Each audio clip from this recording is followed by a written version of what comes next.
Part 2. Why you understand but don't speak. Hi again, it's Crystal. In the first part, I told you about my own story, how I could understand English but I couldn't speak. Now let's talk about why this happens. I want you to know the real reasons, because once you understand them, you can start to change. When I was a student, I studied English for many years in school. I learned grammar rules, I read texts, I wrote answers to questions in my notebook. I listened to my teacher and sometimes to audio recordings. I could understand many things, but nobody asked me to speak. Nobody gave me real practice with my voice. So of course, when it was my turn, I couldn't do it. This is the first reason. We don't practice speaking enough. Learning English is like learning to ride a bicycle. If you only read a book about bicycles, you will understand what a bicycle is. You will know the parts, the wheels, the pedals. But when you sit on the bicycle, you will fall. Why? Because your body needs practice. You must try, fall, try again, and then you learn to balance. Speaking English is the same. Your mouth, your brain, your tongue need practice. If you don't use them, you cannot speak fluently. The second reason is fear of mistakes. I remember when I was at university, I could understand lectures in English, I listened, I took notes, and I understood the main ideas. But in seminars, when the professor asked a question, I stayed silent. Why? Because I was afraid that my answer was not perfect. I thought, maybe my grammar is wrong. Maybe my pronunciation sounds strange. Maybe the other students will laugh.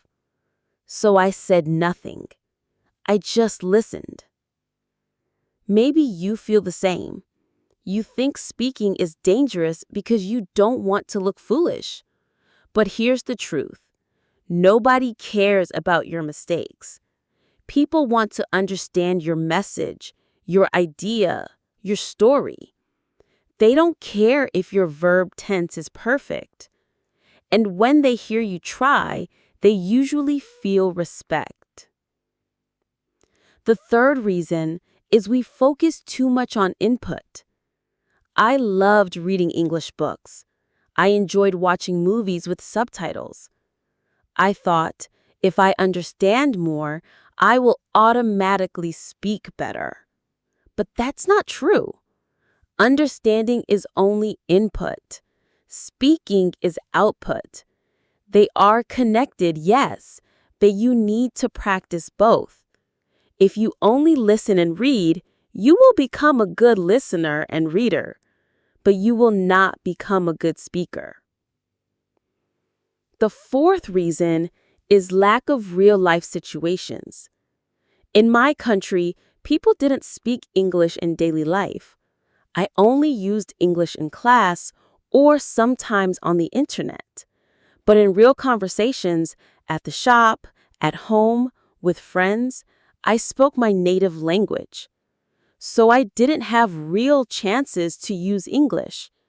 And when you don't use a skill, it stays weak. So let me summarize these reasons. Not enough practice speaking, fear of mistakes, too much focus on input, not output, no real-life situations. Do you recognize yourself in these reasons? If yes, don't feel bad. You are not alone.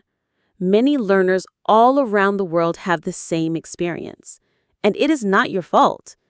It is the way languages are usually taught in schools. But here is the good news.